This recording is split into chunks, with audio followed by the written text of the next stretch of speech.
You must have come across terms such as convertible preference shares, foreign currency loans, debt syndication arrangements, loan from group companies, and so on. Now, all these items fall under the purview of financial instruments. So, financial instruments are monetary contracts between parties. They can be cash or an evidence of ownership interest in an entity or a contractual right to receive or pay. Hello everyone, welcome to my channel Ratio Acumen. This is Harshal Patil. I am a chartered accountant, and in this video, we'll understand what financial instruments are, how they are classified, and what are the different types of financial instruments. Before we begin, do subscribe to my channel and hit the bell icon to get notified about the short and informative content which will up your acumen. Let's begin with understanding as to what is a financial instrument. Financial instrument is any contract that gives rise to both a financial asset of one entity and a financial liability of another entity. Now, these financial instruments include primary instruments, which covers receivables, payables, and equity securities, and derivative instruments, which covers financial options, futures and forwards, and swaps.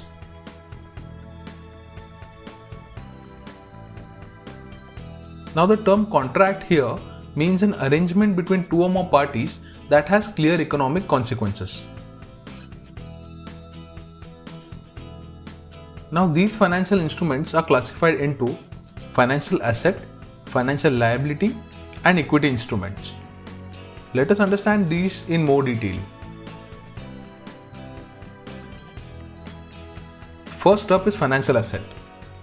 Financial asset is any asset that is cash or contractual right or an equity instrument of another entity, or certain contracts that will or may be settled in entity's own equity instruments. That is, a company might exchange its own equity shares for a fixed amount of cash or another financial asset. Now, this contractual right mentioned is the right to receive cash or the right to receive another financial asset from another entity, or it is the right to exchange financial instrument with another entity under conditions that are potentially favorable to the entity. Now, these are the common examples of financial assets.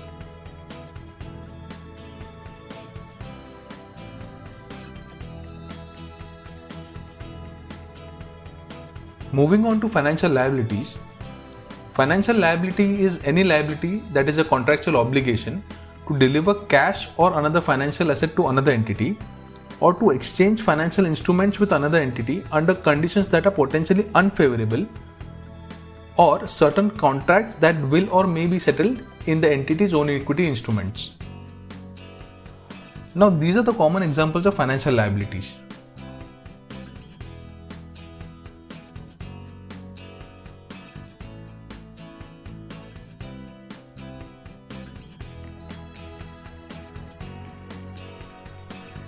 The last classification of financial instrument is equity instrument.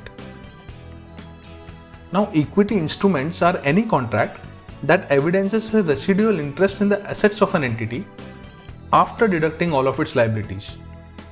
Few common examples of equity instruments are equity shares issued, warrants to issue fixed number of shares at a fixed price against each warrant,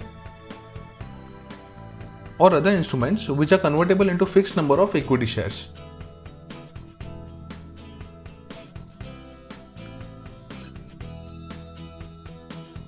As we have seen earlier, financial asset is any asset that is a right to exchange financial instrument with another entity under conditions that are potentially favorable to the entity, wherein financial liability is a contractual obligation to exchange financial instrument with another entity under conditions that are potentially unfavorable.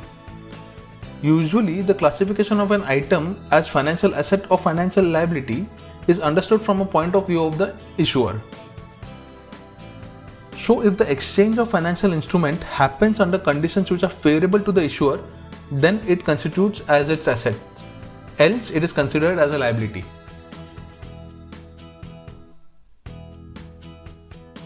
Now for the users of financial statements, the accounting treatment of this instrument is of crucial importance.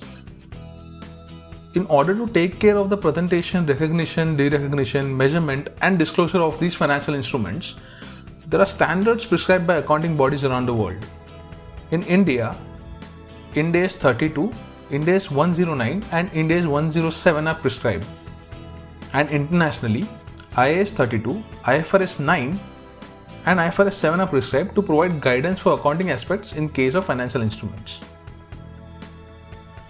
Be sure to look out for upcoming videos on financial instruments wherein I'll explain the concepts covered in the standards in a simplified manner. Hope you found this video useful. Please do like and share this video. Also do subscribe to my channel for such informative content. And do let me know your queries, suggestions in the comment box below. Also, you can connect with me on LinkedIn. I have provided my profile link in the description below. Thanks for watching.